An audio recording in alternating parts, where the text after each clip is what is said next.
Far away in northwestern Montana, hidden from view by clustering mountain peaks, lies an unmapped corner, the crown of the continent. The water from the crusted snowdrift which caps the peak of a lofty mountain there trickles into tiny rills which hurry along north, south, east, and west, and growing to rivers.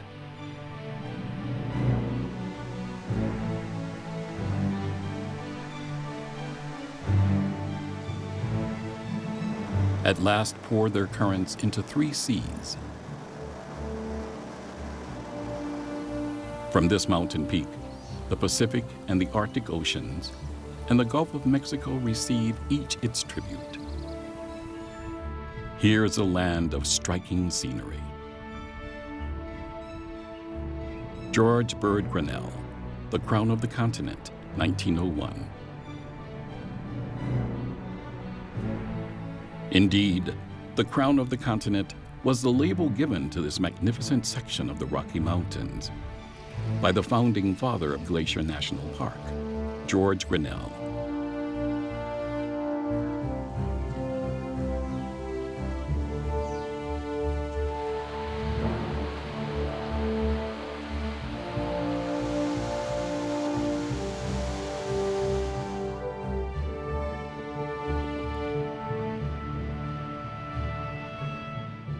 The Blackfeet Indian tribe, who held the mountains of Glacier National Park as sacred, had another name. The Blackfeet people called this area what we refer to in English as the backbone of the world. And that's a really neat name. You can see why they would have called it such, because it represents the narrowest section of Rocky Mountains and this strong ridge that we see running through the center of our continent. And that's a really special name for this place. The park has also been called the American Alps, but it is the crown of the continent that captures the essence of Glacier. The whole area around Glacier National Park is the crown of the continent because it's one of the more regal looking mountains. I think the crown comes from a little bit of that royal look. The mountains are definitive. I mean, you look at them, they're scoured by the glaciers. They have their very definitive look, and it's a very imposing primeval look. It looks like something out of Tolkien. So I mean, I think that the crown isn't just that it's about that it's on the Continental Divide, that it's that this is one of the real royal, regal spots.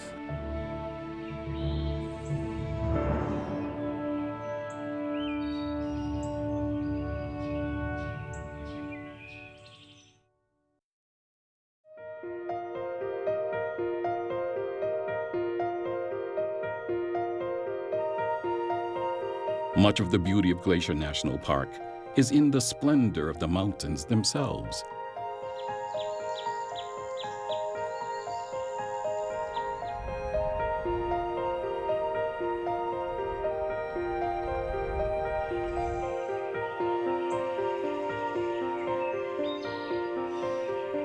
Glacier just shoots up like a knife from the plains. When you're coming in from the east, the views, I mean, you're driving across grassland and prairie and wheat fields for, what seems like hours and hours and miles, and then boom, all of a sudden you see the Rocky Mountain Eastern Front, and it is one of the most jaw-dropping sights.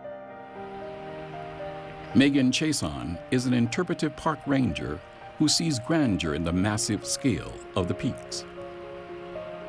To me, I think what's most special about Glacier National Park, and that really just keeps me coming back year after year, and I just can't resist it, is how big and bold the park is. And in every way, whether it's the mountains themselves as you come from the Eastern Front and they just hit you boom with that edge of the mountains, or the storms as they roll in and thunder cracks and lightning strikes. The winds on the east side, everything here in the park is just, it's big and it's bold and it's in your face. The megafauna, the grizzly bears and wolverines, nothing here in the park is subtle. And so to me, that's really what keeps drawing me in is just the big powerfulness that I have a hard time putting into words, but that big, bold feeling that the park brings to life. Much of the feeling that the mountains are alive comes from the constant interplay, the constant dance between rock, light, and clouds. One of the really cool things about our weather always changing here is you get a play of light on the mountains. And that light actually changes because of the color of the mountains. So when you look at our rock here, you've got reds, greens, browns, blacks, whites, all in the rock, different rock layers. And as the light moves across them, because clouds are moving shadows or mist comes over, it makes each one of those rock features more accentuated and more dramatic. And when clouds move in or move out, even if you're hiking in a really rainy day, that multicolored rock becomes more alive with the water that's on it when it rains. There is another prominent feature of great beauty in Glacier National Park. Its glacier-carved lakes.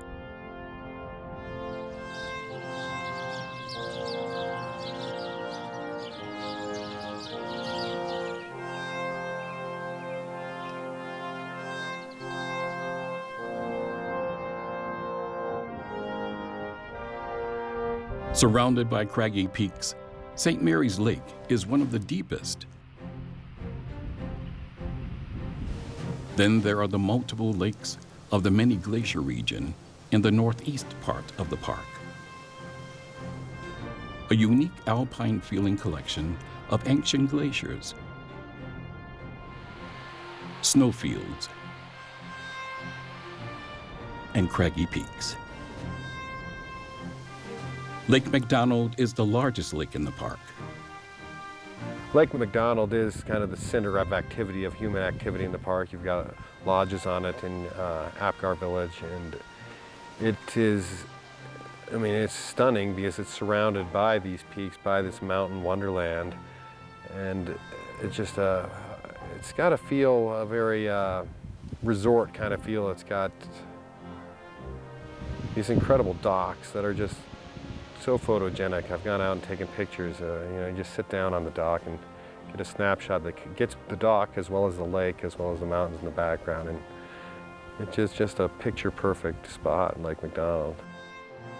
But for Becky Lomax, author of the definitive guidebook to Glacier National Park, her favorite lake is more secluded. On the east side of Glacier Park, there are some beautiful lakes, and one of my favorite is Two Medicine Lake. It sits in the southeast corner of the park under Rising Wolf Mountain at a mile high in elevation. It's a place that fewer people go in the park, so you can find a place of solitude. You can find a beach that is all your own. And being that it sits under Rising Wolf Mountain, you have this huge, massive red mountain above you, the blue lake, and then offset by the colors of the forest around it. And it's an absolutely gorgeous sight. At the east end of the lake is Running Eagle Falls. For many, this spectacular waterfall is a highlight of the trip to Two Medicine Lake. In the spring, water rushes over the upper fall so intensely that a second lower fall is completely hidden. Later in summer, as flow decreases, the water seems to change course and now suddenly appears to gush out of the lower falls. It's easy to understand why this waterfall used to be named Trick Falls. The entire Two Medicine Lake area holds great religious significance for nearby Blackfeet tribal members. Running Eagle Falls is just one of the many falls in the park.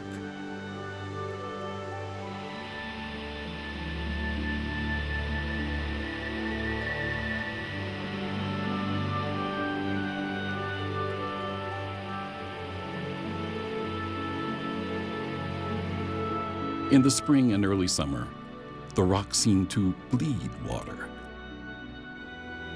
Vertical rivulets crash onto the lakes below. But there is a subtler beauty in the park as well. Glacier National Park is one of those biodiverse hotspots where fauna and flora from multiple biomes converge. Biomes from the prairie to the east, the boreal forest to the north, and the Pacific rainforest to the west join in a banquet of life. A banquet of life producing a bouquet of stunning wildflowers.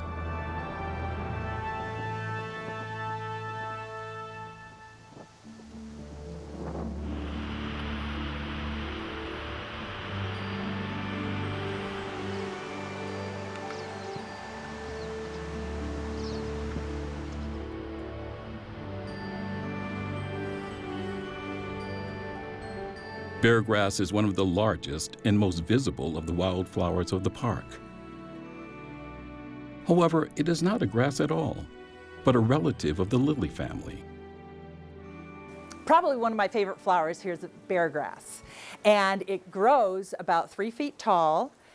It's a big white flowery head made up of all kinds of other little flowers to make up the big head, and it goes through cycles. So some years you'll see a few of them out along the trail when you hike, and other years, like you can hike the Highline Trail up from Logan Pass, and you will feel like you're walking through fields of snow because they are so incredibly thick on the hillsides. Finally, there is a rare orchid, the park's own lady slipper.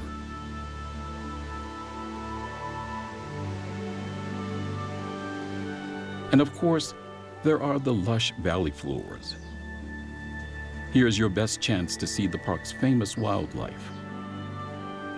It's deer. It's gangly moose. Elk. Mountain goat. Bighorn sheep. And of course, what it's most known for, bears, grizzly bear, and black bear.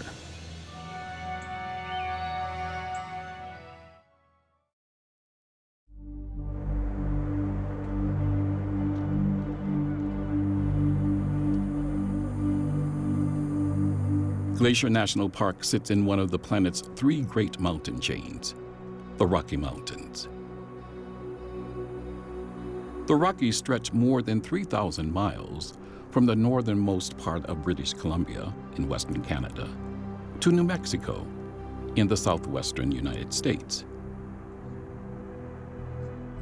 The Rocky Mountains were formed from 80 million to 55 million years ago by the Laramide mountain building event. The growth of the Rocky Mountains in the United States was caused by an unusual subduction, where the Farallon Plate dove at a shallow angle below the North American Plate. This low angle moved the focus of melting and mountain building much farther inland than the normal 200 to 300 miles. It is believed that the shallow angle of the subducting plate greatly increased the friction and other interactions with the thick continental mass above it. As a result, the tremendous thrusts piled sheets of crust on top of each other, building the extraordinarily broad and high Rocky Mountain range.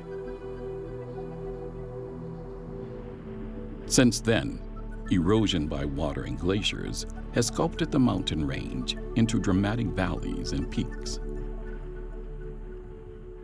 3 national parks are located within the United States portion of the Rockies. Rocky Mountain National Park in central Colorado, Grand Teton National Park in northwestern Wyoming, and Glacier National Park in northwestern Montana. It is in present-day Glacier National Park that perhaps the most powerful uplift event took place, an event that gives Glacier its unique flavor. Over a period of about 50 million years, this area was under compression, and then so much compression occurred that finally it sort of snapped, and there's a feature called the Lewis Overthrust Fault, which is a big part of why our Rocky Mountains here are so dramatic when you approach from the east.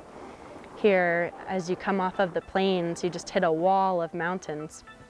That's the Lewis Overthrust Fault represented there. The rocks themselves, evidenced by prominent layering displayed on cliff walls, are ancient sea bottom rocks. But sea bottom rocks that are very special. These rocks were laid down over 1 billion years ago during the Precambrian era, a time when complex life had yet to emerge on the planet. Glacier is one of few windows into that ancient and mysterious era. However, the grand sculpting of Glacier's mountain peaks, steep walls, and stunning lakes was not a product of uplift, but erosion. Erosion brought about by glaciers that arose during the Pleistocene Ice Age, that occurred over a span of 2.5 million to 11,700 years ago. So the shaping of the mountains here in Glacier National Park was formed largely due to glaciation at a time when our continent was covered in ice. Coming out of the North Pole, big continental ice sheets. And at the same time, here in Glacier National Park, we would have experienced valley glaciers sliding through the area, and as they carve and sculpt, ice is a really powerful force and can really beat up on the bedrock below it. So the U-shaped valleys that are now home to Glacier's famous lakes, were formed by the erosional power of large valley glaciers. But what about all those craggy peaks? They have a different origin. Glaciers at all times are going to be flowing. The ice deforms plastically or ductily, and the ice is always flowing, and it's drawn downhill by gravity, and so if we're constructing glaciers at the highest peaks of the mountains, gravity is drawing that ice downward, and as that ice moves downward, it starts to erode the rock over which it's been laid down. As the rock begins to erode, there's preferential areas that the glaciers are going to flow, just like there are preferential river valleys that rivers will flow. And so when we look at the highest mountain peaks, the glaciers will start to sculpt certain sides of the mountains. And they generally do this on a more or less triangular fashion so that there's faceted, scalloped slopes on three or more sides of the mountain. It's those faceted areas or scalloped areas that are called cirques. The cirques are separate from one another by a knife point edge generally that's called an arête. So it goes cirque, cirque, and in between is the arête. Those cirques are really the birthplace of the glacier, and when you're in the high mountain areas, that's where the accumulation of snow is going to continually feed the glaciers as they tend to move down the valley and continually carve out those cirques. Glacier is not only famous for its Matterhorns, but also for spectacular waterfalls and hanging valleys. Hanging valleys with impressive waterfalls are features that form in alpine glaciation settings, basically post-glacial, when the alpine glaciers have retreated up the valleys. Some valleys are carved deeper than others, and several of the valley glaciers will be feeding into a large valley glacier, similar to a tributary system for a stream. Generally, the tributaries are smaller glaciers feeding into the larger valley glacier, and if they're smaller, then they haven't carved down deeply enough, or as deeply as the main glacier going down the valley. So when the glaciers melt and the glaciers retreat up the valley, you're left with a deeply scooped U-shaped valley for the main glacier, for the main valley glacier, And then the tributary glaciers coming in the side are, the remnants of those are valleys that are much, much higher up the slope of those U-shaped valleys. Now, those small valleys and the large valleys tend to be the place where rivers are going to flow, where streams are going to flow, so that when you have these hanging valleys, the streams that are coming down the smaller valleys, feeding into the larger valleys, basically come to a dead end and drop off a cliff. Today, what visitors mostly see nestled among those high mountain peaks are snowfields, not alpine glaciers. Sadly, over the last 150 years, the alpine glaciers that once amazed early visitors are rapidly disappearing as a result of climate change. In this sequence of photographs, taken roughly in the same place and same time of year, separated by approximately 100 years, it is quite clear what has been happening.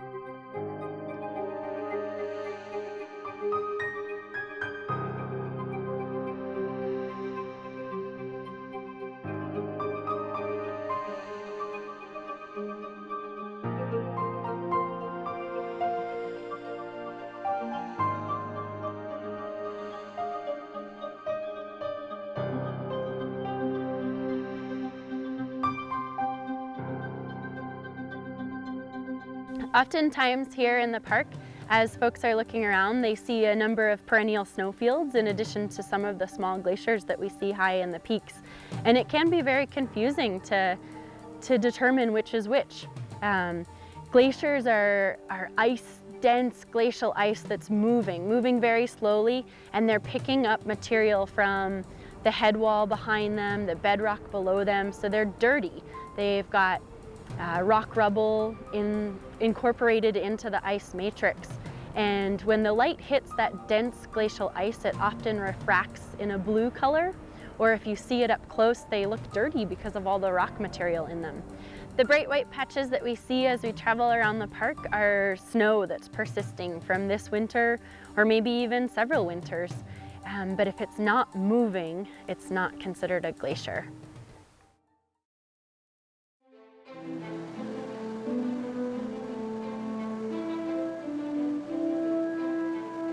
Over half of the land surface in Glacier is forested. There are different forest ecosystems depending upon what side of the park you're on. In many ways, separated by the Continental Divide, Glacier National Park is really two parks rolled into one. Two distinct ecosystems and climates. Although they receive equal amounts of rain, the east side is distinctly drier. Drier because the landscape is constantly exposed to Chinook winds in the winter, and in summer, constant and fierce desiccating hot blasts of air. As a result, the east side is characterized by parklands. Parklands formed by open forests of quaking aspens in the wetter lowlands. Sparse limber pine stands on the mountain ridges, and open grasslands in between. The uniform, even-aged stands of lodgepole pine scattered throughout the park reflect the recent fire history of Glacier.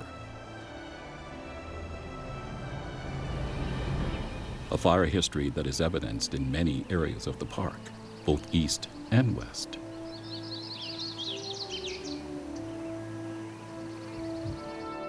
The west side of the park is a totally different story. To the surprise of most first-time visitors, it's a rainforest. The easternmost extent of the Pacific Northwest rainforest. the Pacific Cedar Hemlock Forest. Huge cedars and hemlocks have been growing for hundreds of years in the park. The cedars have stringy, spiraling bark. Hemlocks can be recognized by their fine needles. Most of Glacier's other tree species can also be found in these forests, including the less common white spruce, paper birch, white pine, and grand fir. Incredibly, some hemlocks and cedars of the lower Avalanche Creek area are over 500 years old. It is here that Becky Lomax leads tours. So we're at the trailhead for the Trail of the Cedars, which is a less than 1 mile walk through a piece of rainforest. And it's appropriate today because it's actually raining, so we get to see the rainforest in action. And this trail, it's an easy trail that anybody can do. It's level, it's on a boardwalk and on paved trail, so it's even wheelchair accessible. And kids can do it, older folks, all levels. So let's take a walk through the rainforest here and we'll actually see what makes up the rainforest. And we'll take a look at several of the different types of trees that grow in this type of environment. When you walk in a rainforest, you see several different types of trees that are indicative of the Pacific rainforest system. If you went out to the rainforest in Washington or British Columbia, you see these same trees. They just happen to be on the easternmost fringes of that type of habitat here in Glacier Park. So on this trail, we can see a western red cedar here and here on both sides of the trail. Some of these trees in this area are more than 500 years old. It's been a pocket of trees that fire has jumped over, and that's what's preserved them here. Another type of tree we've got are the little ones in front of us here, the hemlocks. You can always tell them because they are drooping at the top. That's another tree that is a rainforest type tree. Both of those trees, the hemlock and the western red cedar, need oodles and oodles of water. So they will live in moist, wet environments. And the rain that it gets here, or in the case of winter, the snowfall it gets here is what allows these trees to be preserved in a rainforest and to survive here. Let's take a look at the understory here. You notice you've got your trees overhead that are shading everything, which prevents us from having a lot of mid-story trees, but we do have low elevation plants growing. Our tiniest plants down here are the Pathfinder, kind of the arrow-shaped leaf, and then a little lily, the Queen's Cup lily, which is going to have a small white flower when it blossoms. We also have ferns and Devil's Club, both which require moisture, really wet areas to grow in. And the Devil's Club, the one with the big leaf there, is such that it's not a plant you want to touch. It's got these very large thorns on it that grow all the way up the stem and out the base of the leaf. So now we're going to take a look at what is actually growing on our trees, some of the actual smaller things that grow. We're going to get up close and personal with a western red cedar tree here and take a look what actually grows on its bark. So if we look over here at this cedar tree, you'll see this funny little light green stuff. This is actually several different types of lichen that are growing. And down below it, the darker green, we've got several different types of mosses. Mosses and lichens are two of the plants which grow prolifically in a rainforest environment. And we're going to continue on down the trail and take a look at what happens with these large cedar trees when they get excessive moisture. So we're looking here at the base of a cedar tree. This tree has toppled over because the soil got too saturated, either from too much rain or too much snow, and possibly a little wind brought in and the tree just tipped over. If you take a look at the root system, you'll see why. Instead of growing a long, deep taproot that goes way down in the ground, you've got this broad, shallow root base that's spread out. And what happens then, if the soil gets too saturated and the right conditions come along, is the trees can tip over. When they do that, they then start turning into more fuel for the forest. So any tree that falls in a rainforest here will eventually start to break down and disintegrate, and then turns into a tree that can nurse other trees. And so if we look elsewhere in the forest here, you can see some of these trees that have tipped over and have new trees growing out of them as they break down and turn into forest stuff on the floor. And from here, we're going to take a look at some of the other things that you can see on the Trail of the Cedars. We're going to pause here to talk a little bit about hiking in Glacier National Park in general. Glacier has more than 700 miles of trails. Some of them are like this through the forest, others are high on mountaintops. And in all of them, there are a few things you need to be aware of. For one, you always need to go prepared for the weather. Today we're dealing with rain, so we've got our rain jackets. That's really important. Another thing is we need to always be prepared for what we might encounter on the trail. That could be things like grizzly bears, mountain lions, or other wildlife. And we need to make sure that we're respecting all wildlife and giving them their distance and staying away from, as far away from them as we can. If we, by chance, were to stumble on a bear, we would quietly back out of the place and talk very quietly to the bear to let him know we're there and let the bear have his territory. One of the things hikers, though, have to be especially cautious of is our rocks. Our rocks are very slippery and very wet, and the number one cause of accidents and deaths in the park here is not being eaten by a grizzly bear, it's falling on rocks, and especially falling into fast-moving streams. So rocks like you see here are slick, wet, and can be deadly. So for hikers, that is a very big thing to be cautious of. We're standing here at the biggest western red cedar on the Trail of the Cedars. If you actually took several people and put their arms together, it would take you about 6 to 8 people to get all the way around this tree. It's an ancient tree, and we don't know exactly how old, but definitely over 500 years old. And this tree is one of the reasons Glacier National Park has been designated a biosphere reserve. It gets that designation because of its extreme diversity in plant life. You have all kinds of habitats that converge here in Glacier Park. So we're in a rainforest here, which is the western fringe of the Pacific rainforest. And just on the other side of the mountains here, we have the eastern fringe of the prairie grasslands.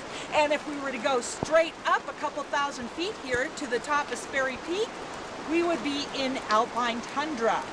So we have a mix of all of these different type of habitats that converge here in Glacier Park. And in them, we have unique features like this tree. We're standing here at Avalanche Gorge, where you can hear the power of the water roaring behind me. This water is coming originally from Sperry Glacier, way up at the head of the valley, and coming down through the valley that was gouged out by a glacier. But since that glacier retreated, what's left is water cut. And one of the things I love about Glacier Park is the fact that you can see how powerful nature is. And in this particular case, when you look at the creek, you can see how powerful the water is, because it is literally cut straight down into the rock to form the gorge. The last thing I'd like to show you on the trail is this rock. It's no ordinary rock that's sitting here, but one that was brought down valley and left here by a glacier. When Sperry Glacier was much, much bigger and started to retreat, it basically carried a bunch of rocks down valley, and then as it melted, it left all these rocks willy-nilly sprawled all the way up valley. So you find them in the middle of the trail, right next to the trail, and stuck in the trees. These large, large boulders that it had the power to carry with it. These are evidence that the glaciers were here. And if you look at this particular rock, this is a really old rock, an ancient rock, probably from 1.5 billion years ago or more. It was actually made in an ancient sea 50 miles to the west, and as that sea dried up and filled up again with sediments, it created all these layers. And so you can see several layers in the rock here.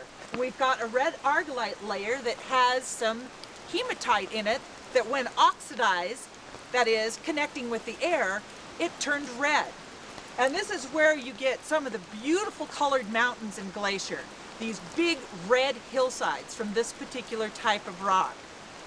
So I'm going to continue hiking, and I'm hoping at some point to see you on the trail in Glacier Park too. There is a rich abundance of wildlife on both sides of the park. Unique to the east side is the pronghorn antelope, a swift animal that is part of the prairie provinces out on the plains. There are also birds, ground squirrels, mule deer, and many more white-tailed deer. There are the larger elk and even larger moose. But what does everyone want to see on their trip to Glacier? Bears. Often, spotting a black bear causes what park rangers call a bear jam. People stopping their cars along the roadside to get a view or snap a photograph of a black bear. Unlike in the past, as seen in these photographs, park officials have worked hard to prevent contacting or feeding of bears by tourists. As a result, today bear encounters are much more rare. Eric Peterson has written the Frommer's Guide to Glacier National Park. But during his many trips to the park, he has seen only one bear, a black bear. Coming out of Pole Bridge last year, I would guess I was right outside of the park, and I was coming down the North Fork Road. And just as it hit 40-mile-an-hour speed limit on the side, I put down the accelerator a little bit, and a black bear jumped right in front of my car. I hit the brakes, and luckily, and it was just, this thing was running for its dear life because it walked out right in front of my car, and luckily that it wasn't a second later because it ran away, but that was the closest to a black bear in my car. He was just a couple feet away running away from me. The grizzlies, I mean, they're notorious. I haven't ever seen them. There's a pretty lively population of grizzly bears. There's the night of the grizzly. I think it was about 1970, one night, 2 different campsites on opposite sides of Glacier got attacked by grizzly bears unprovoked, and people got killed in each of them. I think 2 or 3 people died, and they never figured out why. What's this? There's been 10 bear attacks in Glacier history or whatever. Why did on the same night, this night of the grizzly, this happen? Nevertheless, the grizzly bears in Glacier National Park are the keystone species representing the health of the northern continental divide ecosystem. Because of its proximity to Canadian bear populations, large land area, and high proportion of designated wilderness, Glacier National Park has the best long-term prospects of supporting a viable grizzly bear population among the 6 areas designated as grizzly bear recovery zones in the United States. Yet, there has never been a demographic study of the Glacier National Park grizzly bear population, and no data exist on population size, status, or trend. Grizzly bears in the wild are a perplexing mystery. while grizzly bears may be a keystone species for the park, the signature animal is something different. Many people would say that here in Glacier National Park, if we have a park mascot, they would say it's the mountain goat, not the grizzly bear. But mountain goats here in the park have been a special part of people's experience for a long, long time. Beautiful creatures, and when you see them in their full white coats, just as they're at the end of the summer, ready to take on the winter, these beautiful, big, furry white coats. They're amazing creatures that have just terrific footing and terrific ability to climb and move quickly through the mountains. So goats that live high in the alpine above tree line are feeding on lichens. You'll see them licking rocks, and they have a tongue that is rougher than sandpaper, and their tongue is able to then tear the lichen off of the rocks. And that's where they get many of their nutrients, is from lichens on rock. They're also looking for salts, and often we see them at there's some natural mineral licks that occur throughout the park where fault lines allow salty sediments to move towards the surface. And the goats often congregate at these salt licks in the springtime. One of those licks is along Highway 2, and so it's very accessible to park visitors.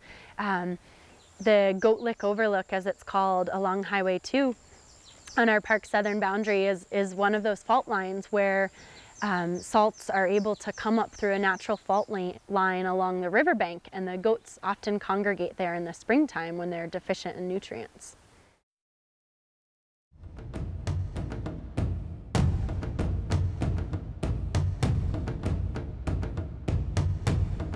Like most places in North America, the Glacier Park area was undoubtedly visited by Paleolithic hunter-gatherer groups after the end of the last glacial epoch 10,000 years ago. But it was the capture of Spanish horses around 1690 by native tribes that opened up the Great Plains to extensive human habitation. It was a transformation that would have a major impact around the lands that would become the park. With horses, native people could now move freely across the plains and effectively hunt the vast herds of buffalo. As a result, the Great Plains were organized into tribal territories. On the east side of Glacier, the tribe known today as the Blackfeet controlled the lands east of the present-day park. To the west, the lands were controlled by tribes known as the Nez Perce and the Flatheads. Then through the 1700s and into the 1800s, the Northern Rockies drew French and English fur trappers, the famous mountain men. Men in search of beaver pelts. After the Louisiana Purchase in 1804, the Glacier Park area became part of the United States. And American trappers soon joined their European counterparts. It was one of these mountain men, Hugh Monroe, who guided author James Willett Schultz around the future park in the 1870s. Schultz soon began writing about his adventures in the mountains. The stories were eagerly devoured back east.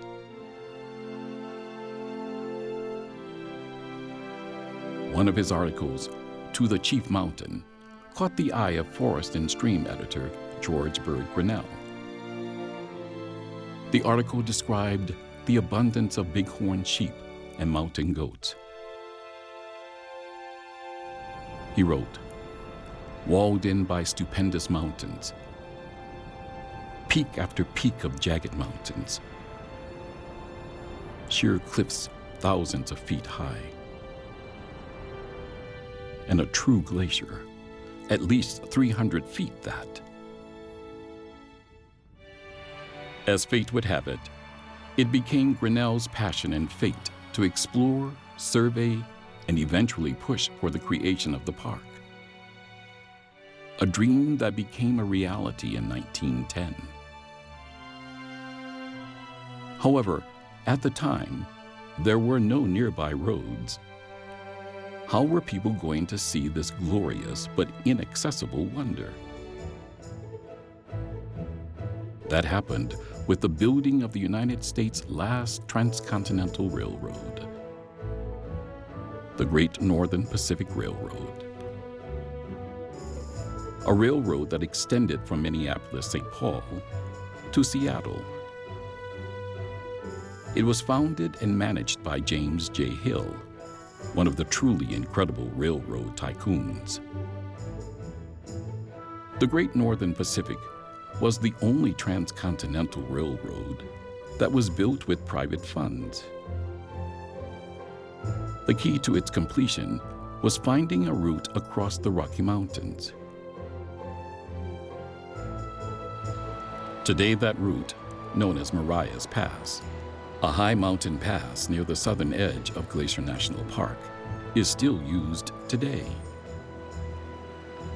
Hill did more than provide a way for visitors to reach Glacier. He built places for them to stay. When the park was first established, it was really the railroad was the way to get here. And the Great Northern Railway had laid tracks that were completed in 1895 over Marias Pass. And they began encouraging tourists to come see America first. Forget the Swiss Alps, come see the American Alps. And so they encouraged people to come out and see the park. And when you got off of the train at one of the depots, you would go into one of the great old lodges. And from there, you would travel by horse party to various locations in the backcountry that were staged roughly a day's horseback ride apart. Today, Glacier is still known for its historic collection of park lodges. Opened in 1915, Many Glacier Hotel on the east side of the park is the largest and the one known as the Swiss Alps Lodge. Against the impressive mountain backdrop, it maintains a European flavor well into the 21st century. Built on the west side, Lake McDonald Lodge sits in the succulent rainforest on the park's largest lake. But the granddaddy of them all, constructed on the east side gateway to the park, is Glacier Park Lodge. Glacier Park Lodge was intended to be a signature Great Northern Railroad building. The lodge is built around a 3-story lobby measuring 200 feet by 100 feet. Lined with Douglas fir columns 40 feet tall and between 36 and 42 inches in diameter. Each column was brought in by rail from the Pacific Northwest. A total of 60 such trees were used, with Douglas fir in the lobby and cedars for the exterior. The logs in the main hall are detailed with smaller logs at their tops to resemble the Ionic order. On the first floor are a restaurant, lounge, gift store, and giant fireplace where guests gather throughout the day.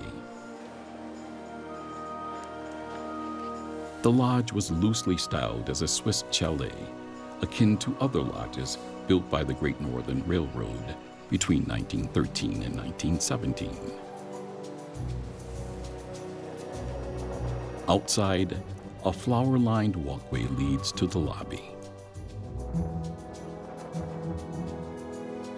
In addition to building the iconic lodges, the Great Northern promoted a unique way of experiencing the park. Boat cruises on the lakes. By the 1930s, all of the major lakes offered exciting, picturesque boat cruises.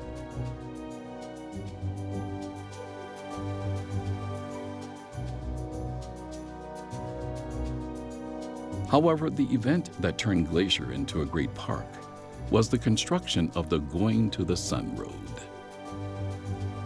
an engineering marvel that spans 50 miles through the park's wild interior. Completed in 1932, it winds around mountain sides treating visitors to some of the best sights in all of the Rockies. After the Going to the Sun Road was completed, that really changed how Americans were able to get to the park. And so it now became a way that families could drive out in their new car and come tour the road themselves. And so we began to see the development of motor inns and campgrounds and finding ways to reach those populations, as well as the wealthy Eastern Americans who were riding the trains out in the early decades of our park history. If you drive any of the park roads today, you will see one of the reds. With Going to the Sun complete, many visitors wanted to travel the winding mountain road, but didn't want to drive it themselves. In 1935, the Glacier Park Transportation Company ordered 18 buses at a cost of $5,000 each. They were specially designed to handle the rugged roads of the park. And they were painted red to match the berries of the mountain ash. The canvas tops could be pulled back so that visitors could stand up and photograph a mountain peak or spot a wild animal. The White Motor Company, which later was bought out by Ford Motor Company, put these buses on the road, which are a really neat way that people have been able to visit the park for many, many years. They've got canvas tops that roll back, and so you really get a full experience of the weather, the climate, the smells, the sounds of Glacier National Park as you travel around in the buses. And for decades, they were a favorite way for many people to visit the park. And unfortunately, they had fallen into disrepair. And in 1999, they were pulled off of the road due to safety concerns. But the Ford Motor Company actually, with cooperation from the National Park Foundation, worked together to restore the buses, and they've got them back on the roads and in better shape than they were. And so people are able to experience that old-timey way of visiting the park.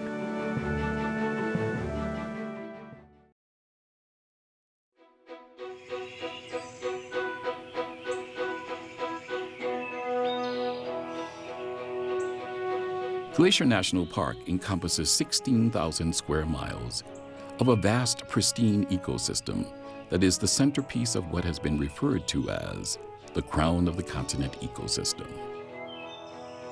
A region protected and managed by the National Park Service. Access to the park is gained through a series of entranceways. Except for the Going to the Sun Road, which traverses through the heart of the wilderness, the other access points terminate at such features as the lodge at the Many Glacier entrance, Running Eagle Falls at Two Medicine Lake, and in the northwest corner of the park is the most remote location, the Pole Bridge entranceway, which leads to Bowman Lake. Well, it takes a little extra effort to get to Pole Bridge. The Pole Bridge entrance is the northwesternmost entrance to the park, and you have to drive about an hour down a patchwork of dirt and paved and semi-paved roads to get from Columbia Falls, Montana to Pole Bridge, Montana. It's an old logging town that's now about 100 people that are there year-round at best, and it's just a couple cabin complexes on the North Fork of the Flathead River and the great bakery at the Pole Bridge Mercantile. Well, the commerce here now is mainly just the two business, the Pole Bridge Mercantile and the Northern Light Saloon and Cafe. And it is right on the road to this entrance to the park. So the majority of people come to this entrance will stop here and visit, especially the bakery. That's kind of the big draw in the area. But a lot of them now now that we've got the restaurant up and going again, a lot of people will come in and have supper.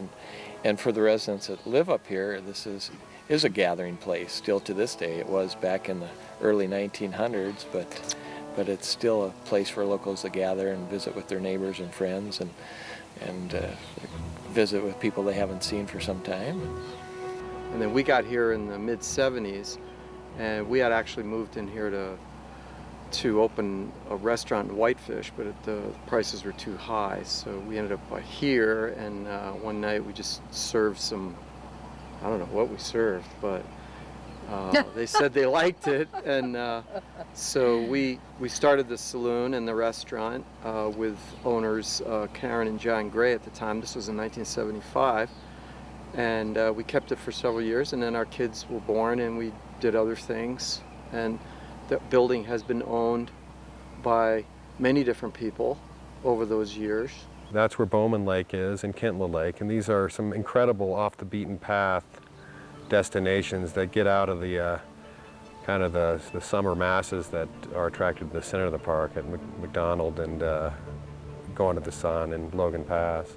Now, I think every time I return to Glacier National Park, the first place I will go is the Pole Bridge entrance in Bowman Lake, and it really captured a piece of my heart when I went up there, so it is worth that bumpy, dusty drive through the forest. And yes, it is still possible to take boat cruises across the larger lakes, McDonald Lake, Two Medicine Lake, Many Glacier Lake, and on St. Mary's Lake, there is a boat cruise that parallels the Going to the Sun Road, featuring unique views of high mountain peaks.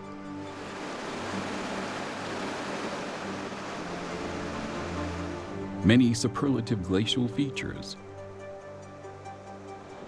Wild Goose Island, waterfalls, and ancient forests. There is also Glacier by horseback. There is Glacier by bicycle. And for the more adventurous, there is Glacier by river raft. But the true glacier experience is had by hiking and backpacking. There's 750 miles of trails about in Glacier, and it's undoubtedly one of the best spots to hike in the world. And I mean, I've covered probably 100 or so of those 100 miles of those trails or so, and I anxiously look back to getting out again. I mean, it's one of the places that is just a hiker's paradise. You can get on some multi-day backcountry trips. You can stay in there. There's the backcountry chalets you can stay in, and so if you don't want to worry too much about cooking your own meals or putting up a tent, there's places back there cooking meals all the time, and or you can really rough it and go on some of the most remote backcountry hikes in the U.S. Really, there's something for everybody. And then short day hikes just from the top of Logan Pass and just get a feel for it. So everybody, any kind of hiker will have a blast hiking in Glacier. However, if you don't want to hike, there are still the red buses. At last, Going to the Sun Road is open. Andy Rosar has been driving the red buses for over 10 years. Today is the most special day in the park. After waiting until late June, the Going to the Sun Road is finally going to open at noon. It will be a memorable trip for those first adventurers. It's an old road. I mean, it's historical. It was built in the 20s and early 30s, but it's really narrow. And there's only like 2,000-foot drops off to the side, but probably mile for mile one of the safest highways in America. Because everybody's doing 20 miles an hour and they're petrified, so they pay attention. So, but yeah, it's amazing. I've had people literally crying in the seat going there because they're afraid of heights or something, you know. And I just say, well, trade with your seat partner and get on the other side of the bus and don't look down. It's fun. The views are amazing. It's awesome. The views are just awesome. Noon arrives. On the east side, the sun is breaking through what locals call sucker holes. Breaks of blue in the cloud cover. Past the St. Mary's entrance, on the north side of the road, is Two Dog Flats. It is one of the most splendid open parklands contained within the park. a place of refuge in the winter for Glacier's elk population. Up ahead is the St. Mary's Lake Pullout. It's a place to get a view of Wild Goose Island in the middle of the lake. It's one of the most photographed features in the park. As we climb, we get our first look at last winter's remaining snow cover. Ahead, we can see fog settling in. On the right, there's a spectacular view of Sun Rift Canyon, a sharp canyon cut through the rock just 200 feet off the main road.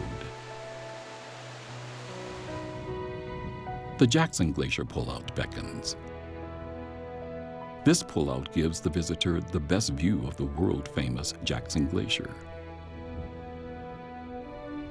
The glacier is the seventh largest of the glaciers in the park and is a part of the grouping of glaciers known as the Blackfoot-Jackson Glacial Complex.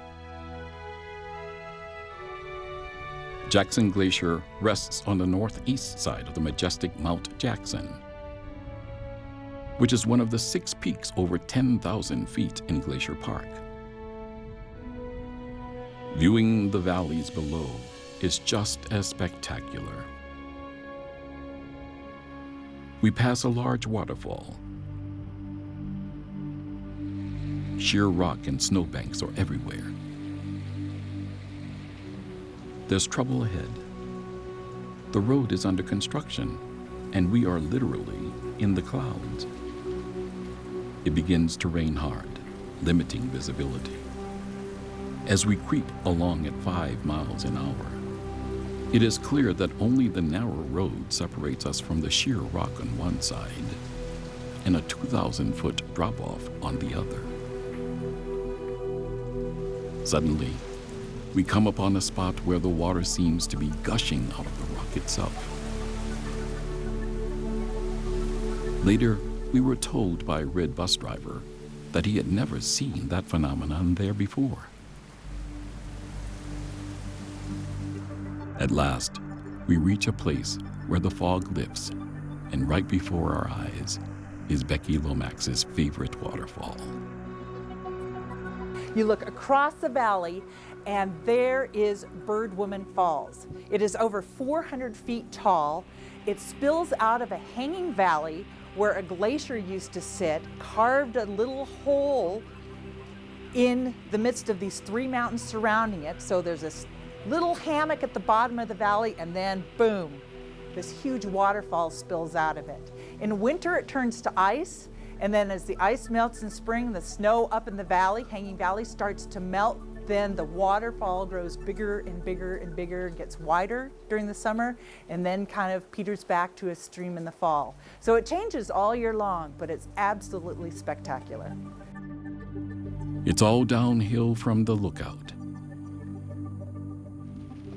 We pass through the West Tunnel.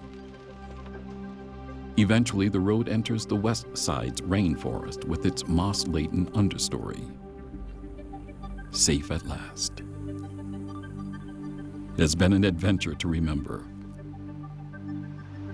as is every experience in Glacier National Park. Always unique, always changing, always memorable. The crown of the continent.